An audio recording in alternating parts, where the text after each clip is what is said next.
జానక్ గారు బాగా టాప్కి వెళ్ళిపోతున్న సందర్భంలో అన్ని విధాల మీకు ప్రిఫరెన్స్ వచ్చేది, మ్యూజిక్ డైరెక్టర్స్ ప్రిఫరెన్స్ ఇచ్చేవారు. తర్వాత రెమ్యూనరేషన్ విషయంలో కూడా మీకే ఎక్కువ ఇచ్చేవారని చెప్పి వింటూ ఉంటాం. ఇది ఎంతవరకు నిజం అంటారు? నాకు ప్రాముఖ్యత ఇచ్చేవాళ్ళు అందరూ పాడేవాళ్ళే. ఇళయరాజా వచ్చిన తర్వాత అన్నకిళి అనే పిక్చర్ నుంచి ఇళయరాజా చేశాడు. అప్పటి నుంచి 3 వంతుల పాటలు నేనే పాడాను. రెమ్యూనరేషన్ మరి ఇతరులు ఏం తీసుకుంటారు నాకు తెలియదు కదా. మీరు సుశీల్ గారు చాలా క్లోజ్ కదండి ఒక టైంలో? క్లోజ్ అంటే కలిసినప్పుడు క్లోజ్, అంతేగాని కానీ ఈ మధ్య కొన్ని టీవీలో వాటిలో సుశీల్ గారి పాటలు అవి వచ్చినప్పుడు నేను అప్పుడప్పుడు ఫోన్ చేసి చెబుతూ ఉంటా, ఎంత బాగుందండి ఈ పాట, ఎంత బాగా పాడారు. ఆవిడ కూడా అక్కడక్కడ చెప్తూ ఉంటుంది నన్ను గురించి, చాలా బాగా పాడింది. కానీ ఎదురెదురుగా ఇంట్లో ఉంటుంది, ఎదురుగుండా ఎక్కువ కలుసుకోము మేము. ఆవిడ అవార్డు నాకే ఇచ్చింది, ఫస్ట్ అవార్డు. ఒక్కొక్క మ్యూజిక్ డైరెక్టర్తో ఒక్కొక్క దశకంలో మీరు వర్క్ చేశారు. పాటల ట్రెండ్ ఎలా మారుతూ వచ్చిందని మీరు గమనించారు? అంటే అన్ని ఒక 4-5 దశాబ్దాల పాటు మీరు పాడారు. కానీ అప్పటి నుంచి ఇప్పటి వరకు నేను పాడినవన్నీ ఏదో ఎక్కువ మారడం. అప్పటి పాటలు కూడా ఇప్పుడు కొత్తగా చేసినట్టే ఉన్నాయి, కానీ ఏదో పాత టైప్లో అప్పుడెప్పుడో ఉన్న పాటలల్లే లేవు. నీలిమేఘాలు అప్పుడే పాడాను, 1957లో నేను వచ్చిన 2వ-3వ పాట అంతే.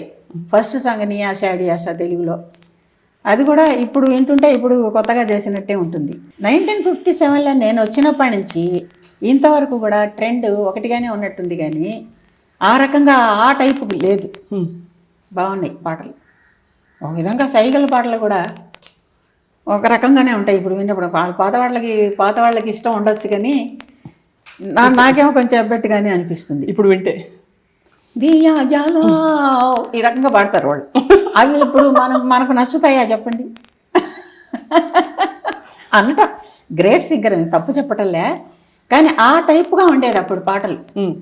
సుశీల గారు పాడిన పాత పాటలు కూడా అట్లా లేవు కదా. నీ ఉండేదా కొండపై అవన్నీ ఎంత బాగున్నాయి. మరి ఇప్పటికి విన్నా కూడా కొత్తగానే ఉన్నాయి, కానీ ఏవో పాత ఇంతకాయలు ఒక రకంగా లేవు కదా, అస్సలు లేవు. అండ్ బహుశా అప్పుడు కానీ నేను వచ్చినప్పుడు 57లో వచ్చాయి, ఇంకా సుశీల గారి కంటే ఇంకా 6 ఏళ్ళు లేటుగా. కానీ మరి నేను పాడినవి కానీ ఆవిడ పాడినవి కానీ అవన్నీ కూడా అట్లా లేవు. చందన చర్చిత అవన్నీ ఆవిడ పాడినవి ఎంత బాగున్నాయి. నేను చందన చర్చిత ఒకసారి ప్రోగ్రామ్ లో పాడా, సినిమా ఫీల్డ్కి రాకముందు. ఆవిడ పాట వినా? చందన చర్చిత నీల కళేబర నీ పీత వసన వనమాలి, చాలా బాగుంటుంది. అది 56లో అనుకుంటా ప్రోగ్రామ్, సినిమాకి రాకముందు ప్రోగ్రాం చేసినప్పుడు. ఆ ప్రోగ్రాంకి సుశీల్ గారి ఫాదర్ వచ్చారు. ఆయన విని, అబ్బా చాలా బాగా పాడావమ్మా, మా అమ్మాయి పాడిన దానికి తీసిపోలేదు, అంత బాగా పాడావు, నువ్వు గ్రేట్ సింగర్ అవుతావు, ఆశీర్వాదం చేశాడు. పెద్ద అయినప్పటికే